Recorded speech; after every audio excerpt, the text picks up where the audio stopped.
One of the ways that you can fix this trade imbalance, and one of the ways that you can make your economy stronger at the same time, is keeping money in the United States and keeping jobs here. Take a look at the average manufacturing, the average blue-collar job today versus 1970s. Think about your town, think about your city, think about your state of how many more factories, more unskilled jobs there were in your areas. Think about some of the major metropolitan cities and how much industry those used to have in the 70s and what they do today.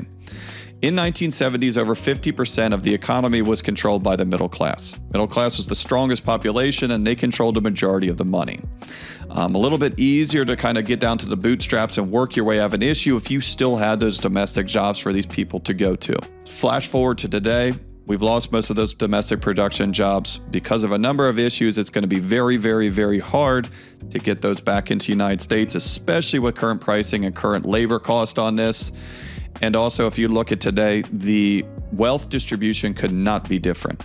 The middle class has been decimated for the last 50 years, and currently over 50% of the GDP is controlled by the top 20%. If you look at the top 1%, I believe they control 25% of the overall GDP.